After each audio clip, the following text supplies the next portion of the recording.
Thank you, press, media, friends, and my very, very elite team, you know. And I'll tell you the examples when I say elite. This project is definitely शक्तियों का मेला है. जब शक्तियां मिलती है तो एक अच्छी जगह पर मिलती है, एक अच्छे मौके पर मिलती है और एक अच्छी मंजिल पर मिलती है, तो वो कुछ और ही शक्तियां पैदा हो जाती है उसमें से. और हमारी जर्नी ऐसी ही रही है. And I am so very much blessed that when I followed a musician from Rajasthan about his life story, and when I understood him, a very, very eminent Kamaicha player, and had put a lot of research behind it, then I wrote this story and became more inspired to go into the community and find out कि क्या है उनमें संगीत के बारे में, music के बारे में, और फिर भी उनका जीवन क्या है. तो ये सब मिला के I have written that story and then came about to finding who could be on my team. And all became that each and everyone you see seated here, we connected probably in minutes. Mithoon ji said the same thing. More about the content, more about what it wants to tell to the world. That Manganiyas who are sitting in the huts in the interior of Barmer region of Rajasthan, they have stack of passports living in a hut. They want to connect their music out there.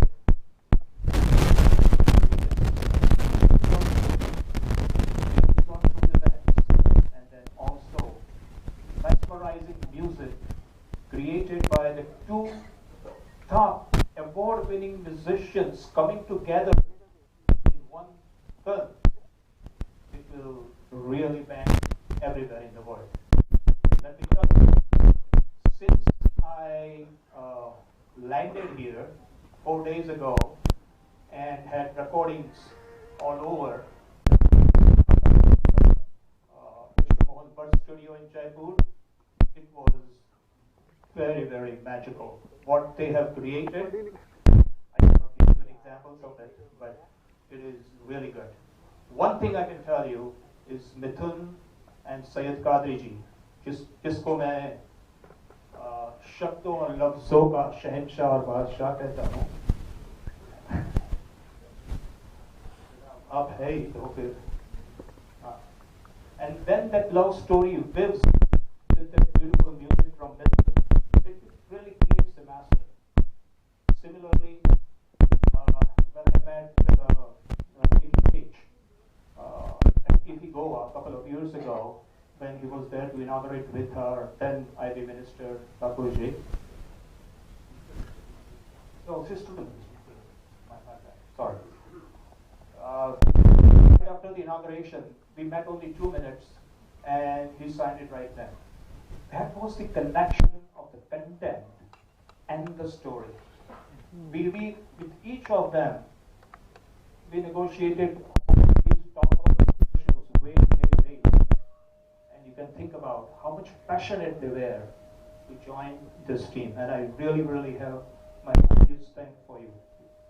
It is our love, it is everyone's passion, and then putting it in a very beautiful love story and based on true events. So,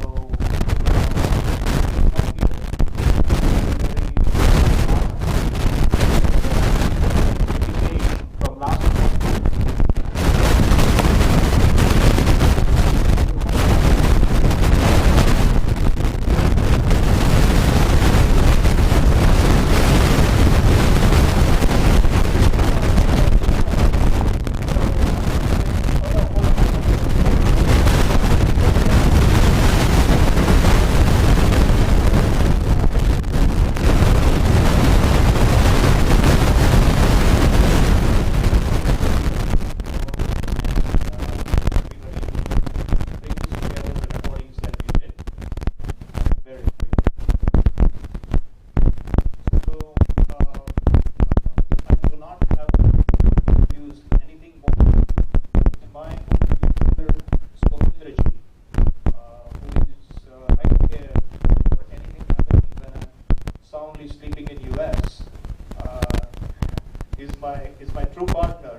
lucky and blessed to have him with me.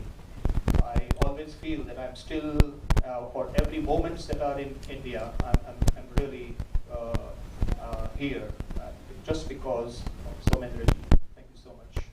Mukesh ji, आपने एक बात तो नहीं बताई, आपकी जो film, short film जो France में गई है, उसके बारे में हमारे मीडिया को तो बता दीजिए. Yeah, it was a similar association that the lady you just heard about, Julia Popkov. She's a violinist, lives only about 20 miles from where I am in US, about 80 miles north of New York City. And we joined through a talk show, and we became together, and then we put this short film together called The End. 2 years ago, it was selected on the American Pavilion of the Cannes Film Festival, and since then it has won about 18 awards. It's a short film, but I'm proud that I was associated. Film होती है, short हो, long हो, large हो, extra large हो, लेकिन film होती है. हम ये जानते हैं कि जो एड्स हैं आजकल, छोटी सी जो एड्स होती हैं, जिंगल्स होती हैं, वो भी एक स्टोरी कह देती हैं इतने से में.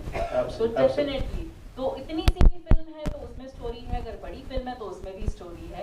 तो हम डेफिनेटली इस स्टोरी के बारे में और जानना चाहेंगे आपसे कि ये जो म्यूजिक कॉम्बिनेशन है, आपको क्या आपके दिमाग में आया कि ये म्यूजिक कॉम्बिनेशन आपके लिए सही है? One, I said to you that it is a beautiful love story, or when it is woven, musically driven. तो राजस्थान तो मेरा चहीता राज्य था ही, और फिर I was following, as I said, Tapu Khan for a long time. He passed away while I was writing the story, and but he dedicated to Kamaicha all his life. And then I found out in Southern community, उसमें जो जुड़े हुए जो events थे, I don't want to tell the whole story about the movie, but it's very beautiful. It's very beautiful. And then we are connecting it, right? So मैं US में हूँ, मगर how I can bring them on the world stage. That was the idea. So ये love story को लेके फिर हम किस तरह से उसको आगे ले जा सकते हैं. तो उसमें फिर I talked to Ricky, I talked to Mithoon, and they both were very excited about it. And so that's the reason we are coming here and putting this in front of you. Just the music-driven film. जैसे आपने कहा था, right? Truly speaking, music doesn't have a language. And if a movie is truly driven by music and viewed with a love story, I can tell you that it does. Hindi में हो भैया, right? English में हो, French में हो, it doesn't really matter. The music is going to drive that movie. And one song which we are doing, just to answer your question finally, is about bringing all the string instruments of Rajasthan, right? Who have beautiful history, more than 300 years. Wow. उसको लेके, right? Half जैसे western एक बाजू पर ये है और दूसरी बाजू पर पूरी very elite symphony of the world बैठी है, and then they are playing on the same tune. Think about the Wow. and then it is topped off with beautiful lyrics, as I mentioned. That is going to be magical. That is going to be magical. And then I was blessed 3 days ago. Vishnu Mohan Bharti thought to put his Mohan Veena into it. Oh my God, I could not sleep that night. Yes, it is amazing. ये आप जो कह रहे हैं वो सुन के ही ऐसा पूरा एक एनर्जी ऊपर से नीचे तक चला गया कि एक सिम्फनी जो हमारे हिंदुस्तानी म्यूजिक की जो सिम्फनी है और जो वेस्टर्न म्यूजिक की सिम्फनी, वो जब एक साथ बजेगी और एक प्लेटफॉर्म पर बजेगी तो डेफिनेटली एक बहुत अच्छा मैजिक होगा. मैं अगला सवाल करना चाहूँगी सोमेंद्र जी से. सोमेंद्र जी, आपको ये पूछना चाहते हैं कि इस प्रोजेक्ट में जुड़ के आपका क्या एक्सपीरियंस है और आपको कैसे लगा कि इस प्रोजेक्ट में जुड़ना चाहिए? Thank you, Khamagarhi sir. Bombay, Rajasthan और आपका भी जो स्वागत है, जो पूरे वर्ल्ड वाइड देख रहे हैं आप सभी को. आपने पूछा कि ये प्रोजेक्ट या कैसे जुड़ाव हुआ, और पहले मैं शुक्रगुजार हूँ सभी पूरी टीम का कि राजस्थान, और आप देख रहे हैं डायस पे जितने लोग बैठे हैं उनकी जड़ें राजस्थान से जुड़ी है। तो मैं बताऊंगा नहीं, पर एक एक करके सब अनवेल होगा। अभी तो रिकी भी बताएंगे, सभी बताएंगे कि कैसे हम राजस्थान से जुड़े हुए हैं। और मुझे बहुत प्राउड फील हो रहा है कि ये प्रोजेक्ट जब मुकेश जी ने कोविड टाइम 2 साल पहले हमने शेयर किया, और उसके बाद हमने रिसर्च किया इसको, जैसलमेर, बाड़मेर, पूरा मांगनिया कमेटी, उसके बाद में हमने पूरी इसकी स्क्रिप्ट रेडी हुई। फिर हम अनूप जी और जितने भी लोग हम हैं हमने बात किया। तो कहने का प्राउड फीलिंग है कि ये पहला राजस्थान का प्रोजेक्ट है जो कि international musical travel journey film है, लव स्टोरी है। बट एक जो मुकाम होता है कि राजस्थानी फिल्में जब हम रीजनल सिनेमा की बात करते हैं तो हमारा राज्य बहुत हम पिछड़ा प्रदेश समझते हैं अपने आप को। जब हम साउथ और दूसरे रीजनल भाषा की फिल्मों को देखते हैं, हमने सीखना चाहते हैं, हमने फॉलो करना चाहते हैं कि किस तरह एक रीजनल सिनेमा इंडस्ट्री डेवलप होती है।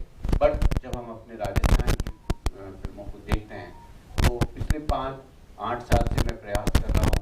I am festival director of Rajasthan international film festival rift. In that I promoting the regional cinema, जो कि एक सिनेमा राजस्थान का डेवलप हो, वहाँ के फिल्म मेकर्स को मौका मिले, और सबसे बड़ी चीज़ होती है को प्रोडक्शन। और मुझे बहुत गर्व और खुशी की बात है कि ये प्रोजेक्ट एज ए को प्रोडक्शन आज हमने यूएस और राजस्थान को एक इस तरह मुकाम पे को प्रोडक्शन किया है। और एज ए को प्रोड्यूसर जो मैं रिप्रेजेंट करके मुझे बहुत खुशी है कि एक रीजनल सिनेमा कहानी जो कि एक ट्रैवल कर रही है वर्ल्ड वाइड ग्लोबली, और संगीत जो एक ट्रैवल कर रहा है, और सब जो जुड़े हुए जैसे बताया विश्वमोहन भट्ट जी, गाजी खान, मामे खान, मोहम्मद फैज, आई थिंक सभी जड़ें राजस्थान से जुड़ी और सभी वर्ल्ड वाइड लोगों को जानते भी है। तो इस तरह से इस कहानी को हम पूरे वर्ल्ड वाइड ले जा रहे हैं, उसको प्रस्तुत कर रहे हैं।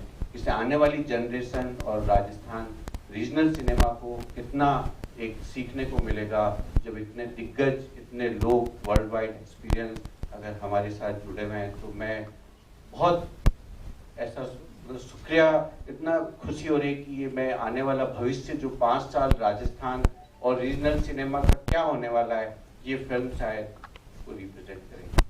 Thank you. हमने हमारे चहीते मिथुन जी के म्यूजिक के पैशन के बारे में सुना है, देखा है, बहुत सुंदर सुंदर गीत सुने हैं। तो मिथुन जी, मैं आपसे ये पूछना चाहूंगी कि इस प्रोजेक्ट में आपका जुड़ना कैसे हुआ? सबसे पहले जितने लोग यहाँ पर आए हैं मैं आपको प्रणाम करता हूँ, आपका आभार मानता हूँ, आप समय निकाल कर आए। मैम, आपका जो प्रश्न है उस विषय में ये मैं कहना चाहूँगा, देखिए मुझे इस साल जो है 19 साल पूरे होते हैं बतौर हिंदुस्तानी संगीतकार। मेरी पहली फिल्म थी 2005 में, जिसका नाम था जहर। तो जब हम देखते हैं, मैं अपने सफर को जब देखता हूँ, चाहे मैं जहर की बात करूँ, अनवर की बात करूँ, इनफैक्ट जहर में सईद कादरी साहब मेरे साथ थे, अनवर में मेरे साथ रहे, बहुत सारी फिल्मों में हमने साथ काम किया। लेकिन जब मैं फिल्मों की अपनी बात करता हूँ, चाहे जहर हो, मर्डर 2, आशिकी 2, कबीर सिंह, तो मैं देखता हूँ कि जो चीज़ हमारी सभ्यता में एक बहुत लोहे का काम करती है वो है हमारा संगीत। हमारे जो भारतीय सिनेमा का इतिहास भी रहा है, अगर हम 50वीं दशक की भी बात करते हैं तो हम देखते हैं कि चाहे हम सी रामचंद्र साहब की म्यूजिक की बात करें, हुसनलाल भगत राम की बात करें, लेटर ऑन शंकर जयकिशन, राज कपूर साहब का music, Laxmikant Pyarelal and all the greats, हम देखते हैं कि एज अ सिविलाइजेशन संगीत जो है वो हमारे नस में बहुत बड़ी गहराई से बसा हुआ है। तो मैं यही सोच रहा था कि ये जो सफ़र मेरा रहा है, इस देश ने, हमारी फ्रेटर्निटी ने, आप सभी लोगों ने, हमारे सुनने वालों ने मुझे बहुत कुछ दिया है। पिछले 1-2 सालों से मैं इस ताक में था कि मैं अब कुछ संगीत के लिए, मैं कुछ अपने देश के लिए, मैं कुछ अपने देश की मिट्टी के लिए कुछ करना चाहता हूँ और एक अलग दिशा भी इख्तियार करना चाहता हूँ। ये बातें मेरे जहन में चली गई थी और तब मुकेश जी से मेरा संपर्क हुआ, उन्होंने मुझसे वार्तालाप किया और उन्होंने मुझे अपना दर्शन बताया। और मुझे ये बात बड़ी अनोखी लगी कि ये जो पूरा जो कहानी कही जा रही है ये संगीत के माध्यम से कही जा रही है। तो अभी आप देखेंगे कि आज का भी जो इवेंट है, अभी बहुत सारी चीज़ें मुकेश जी, गोविंद जी फाइनल करने वाले हैं, लेकिन उनका कॉन्फिडेंस इस चीज़ पर है कि इस फिल्म का जो आधार है वो संगीत है। तो ये जो दर्शन है और ये जो संगीत के प्रति एक मनोबल है, एक कॉन्फिडेंस है, ये बात मुझे बहुत अच्छी लगी। और मैंने यही देखा कि हम जब फिल्मों की बात करते हैं, संगीत की बात करते हैं, आज भी हिंदी फिल्मों में हम यही बात करते हैं कि अगर म्यूजिक जो है लोगों से उसका जो है वास्ता बन जाए तो फिल्म की जो ओपनिंग होती है बहुत मजबूत हो जाती है। इसका मतलब संगीत एक इतना मजबूत माध्यम है। तो मैं एक ऐसी फिल्म से जुड़ना चाह रहा था जहाँ पे मैं इस संगीत के जरिए और रंगों को पेश कर सकूं और अपने संगीत को एक नया चैनल दे सकूं। और फिर मैंने देखा कि जो कहानी है ये राजस्थान से जुड़ी हुई है। जैसे सोमेंद्र जी ने बताया कि जो लांगा कम्युनिटी है, मांगणियार है, उनके संगीत को मैंने बहुत सुना और मुझे लगा कि इस रंग को जो है अगर मैं भारत का वासी होने के उसका प्रतिनिधि करता हूँ तो बड़ी खुशी की बात होगी। तो उसको लेकर और सईद कदरी साहब की पोइट्री को लेकर जो हमने एक्सप्लोरेशन किया है, हमारा इंटेंशन यही है कि हम भारत के इस संगीत के दुनिया के प्लेटफॉर्म तक लेके जाए, जैसे रिकी कर रहे हैं। इन्होंने हमारे देश का नाम गौरव बहुत बढ़ा दिया है। हाल ही में मेरा जो गाना था सनम रे, जो आप लोगों ने सुना है, उसकी एक धुन इस्तेमाल की गई थी एक गाने में जिसका नाम है वूटी, जो बिलबोर्ड हिप हॉप पे नंबर 1 पे जाके बैठा और वो एक हिंदुस्तानी धुन पर आधारित है। सनम रे एक हिंदुस्तानी धुन है। तो मुझे लगता है कि पूरी दुनिया जो है तैयार है कि भारत से जो संगीत आ रहा है उसके लिए, भारत के कलाकारों के लिए, भारत के संगीतकारों के लिए। और यही सही समय है जब हम अपने झंडे को और अपने क्रिएटिव बातों को एक ऊंचे स्तर पर लेके जा सकते हैं। तो मुझे लगा कि मुकेश जी का जो दर्शन है, सोमेंद्र जी का दर्शन है और कादरी साहब मेरे साथ में है, तो मुझे लगा ये सही समय है इस फिल्म से जुड़ने के लिए। और हमने जो शुरुआत की है वही इतनी खूबसूरत है कि मैं बहुत ज़्यादा एक्साइटेड हूँ इस सफ़र में हम आगे कैसे बढ़ें। हम सब तो जानते ही हैं कि संगीत में एक जादू है। पहले संगीत से भी कई बीमारियों का उपचार होता था, ये तो हमने कई बार सुना है कि संगीत में इतना जादू है कि वो आपकी बीमारी भी ठीक कर सकता है। तो ऐसे जादुई संगीत जो भारत का संगीत है उसे कंपेयर कहीं से नहीं कर सकते, लेकिन अगर साथ में और सिम्फनी मिल जाए तो ये एक और भी नया रंग ले लेगा, एक और नया जादू पैदा करेगा। तो मैं रिकी जी आपसे पूछना चाहूंगी कि जब आप यहाँ की आपकी जर्नी जो है राजस्थान की है, लेकिन जब आप इंटरनेशनली जब कोई काम करते हैं, जब आपको पुरस्कार दिया जाता है, तो आपका फील क्या होता है और इस प्रोजेक्ट के साथ आपका जुड़ने का क्या इंटेंशन था? First of all, I'd like to second what Mithoon said, that thank you so much everybody for showing up. I know it's very difficult to travel in the traffic and get here on time, but thank you so much for showing up. It means a lot to all of us. And of course, it's a huge honor for me to work on this project with Somendra ji and Mukesh ji. I'm grateful for supporting this project. And nowadays the way that music is consumed in today's time, it's very difficult to make timeless music, because music has become very it's got sort of like it's appealing for a limited time because of the way streaming works and because of the way that we listen to music. So there are very few timeless classics that come out nowadays because of this. And in the last few years, I've seen that most of the timeless classics that have come out have actually been composed by me. And so I think a big round of applause to him. He's one of the greatest music directors that we have here in India, one of the most talented, and I'm a huge fan of his. So that's why, for a musical that is composed by Mithoon, for me to guest compose a song was equally a huge honor for me. So very grateful to be on this project and to get to meet him today. But anyway, so I believe that the one thing that attracted me to this film was that there is this huge myth in India that if you want to make something international, or you want to create music that is appreciated all over the world, then we have to make music in English, or we have to make music which is Western pop or Western hip hop and genres that that the Western world makes. But that's not true, because the musicians and the films that have gotten international recognition from India have always been deeply rooted within Indian traditions. If you look at people who have won even Grammy Awards, like people like Ustad Zakir Hussain, or you look at Pandit Ravi Shankar or Pandit Vishnu Mohan Bhatt, or or Shakti, all of them have been very deeply rooted within Indian traditions. Or even movies like Lagan or RRR and Salam Bombay, these movies which have gotten international recognition, are all movies which are deeply rooted within Indianness. So that's the beauty of this particular movie of Millionaires of Love, that it's deeply rooted within Indian culture. And of course, for me it was a return back to my roots, because my father is from Rajasthan. And I've never been very connected to Rajasthan except for performing a few concerts over there in the past. So this was my opportunity to connect with my roots and connect with the Manganiyas and the folk musicians of Rajasthan to create this piece of music for Millionaires of Love. So very grateful to be over here and very grateful to be a part of this gathering. Thank you. अब हम शब्दों के बादशाह सैयद कादरी जी से बात करना चाहेंगे। सैयद जी, मेरे पास तो शब्द नहीं है कैसे मैं आपसे बात करूं, बिकॉज मैं सच में कहूं कि मुझे बोलना ज़्यादा नहीं आता, मैं सिर्फ सुन सकती हूँ। इसलिए मैं कहती हूँ कि मैं मतलब तान से नहीं लेकिन कान से हूँ। मुझे म्यूज़िक बहुत पसंद है, लफ्ज़ बहुत पसंद है। मुझे अच्छा लगता है कोई अच्छी शायरी हो, अच्छी पोइट्री हो, या कोई भी अच्छा कहने वाला हो, गाने वाला हो। मैं सोचती हूँ जो अच्छा गा सकते हैं, अच्छा बजा सकते हैं, उनका डायरेक्ट कनेक्शन होता है उस ऊपर वाले से। मैं वहाँ पर नहीं पहुँच सकती, लेकिन आपके थ्रू, आप लोगों के थ्रू, जितने लोग यहाँ पर डाइस पर हैं, सबके थ्रू हम वहाँ पहुँच सकते हैं। तो सैयद जी, आपसे रिक्वेस्ट है कि आप हमारे अपनी जर्नी इसके बारे में बताइए। सबसे पहले तो मैं मीडिया का शुक्रगुजार हूँ कि आप लोग हमको सुनने आए हैं। ये फिल्म मेरे लिए अपनी मिट्टी का कर्ज उतारती है, क्योंकि मैं राजस्थान में पैदा हुआ, वहाँ परवरिश हुई मेरी, मैंने पढ़ाई की, बड़ा हुआ।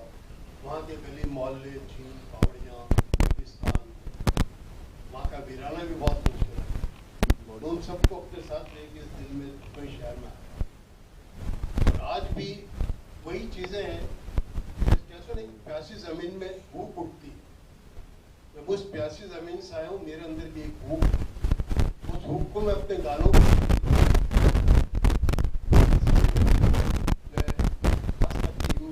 लोगों को बहुत पसंद आते हैं। और ये जो बात की बात है कि सुरेंद्र जी ने एक दिन मुझसे जिक्र किया कि शहीद भाई, इसी तरह की एक फिल्म बनाने का ख्याल है। हमारे एक मित्र हैं मुकेश पारिक साहब, वो भी इस तरह से सोच रहे हैं इस फिल्म को बनाने के लिए। तो मैं चाहता हूँ कि आप इसमें शामिल। तो मेरे लिए बहुत बड़ी बात थी। मैंने बाकी बातें तो बाद में सोची। मैंने कहा सईद कादरी, अब ये वक्त आ गया कि जिस ज़मीन ने तुझे सब कुछ दिया, जहाँ पे तू पैदा हुआ, जहाँ तेरी परवरिश हुई, उसका कर्ज चुकाने का वक्त आ गया। मैं बहुत दिनों से इस ख्याल में था कि कोई ऐसी फिल्म आए कि जहाँ मैं अपनी मिट्टी की बात कर सकूँ, जहाँ अपने एहसास और महसूसात को लोगों तक रख सकूँ। और ये मौका मुझे मिला, उसके लिए मैं मुकेश पारिक साहब का, रविंद्र जी का, भाई रिक्की का, और मेरे दोस्त कह दें इसको, मेरा बच्चा कह दें, मिथुन के साथ काम करने का मौका मिला। और मैं इसके लिए तहे दिल से मुकेश जी आपका शुक्रगुजार हूँ इस मौका देने के लिए। और जहाँ तक शायरी की बात है, देखिए शायरी आपके आसपास होती है, सिर्फ आपकी नज़र की बात है, नज़रिए की बात है कि आप उस पोइट्री को कैसे देख पाते हैं या नहीं देख पाते हैं, ये आपके नज़रिए पे डिपेंड करता है। मतलब मसलन मैं समझाऊँ, आप जो कह रही थी गीत के बारे में, तो एक छोटा सा एग्जांपल देता हूँ मैं आपको कि जब मैं कॉलेज में पढ़ता तो खिड़की के बाहर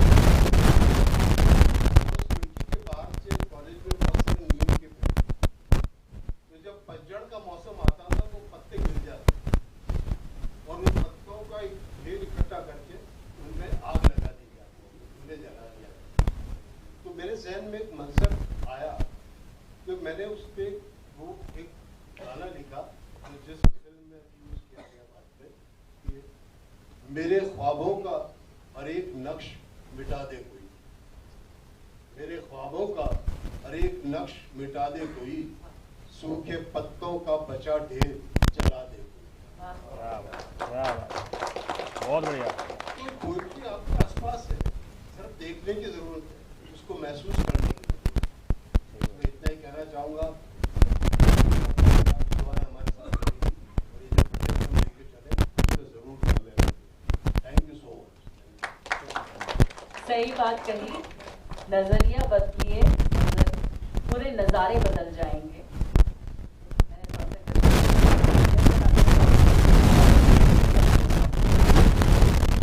ओके, तो अनूप जी, हम आपसे जानना चाहेंगे आपकी एंट्री इस प्रोजेक्ट में कैसे हुई?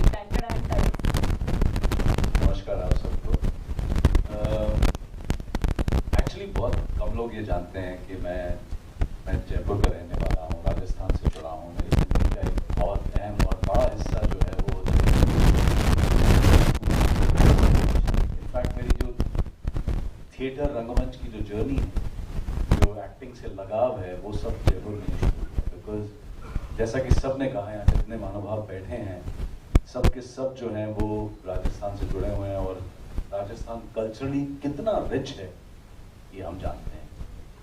तो जैसा कि कादरी साहब ने कहा कि होता है ना कि आप जहाँ पले बड़े हैं, जहाँ पढ़े लिखे हैं, वहाँ से आपका एक नाता हमेशा रहता है और कभी आपको ज़िंदगी में अगर ऐसा मौका मिले कि उससे जुड़ी हुई कोई भी चीज़ का हिस्सा बनने का, तो मुझे लगता है कि बिना सोचे समझे उसमें कूद जाना चाहिए।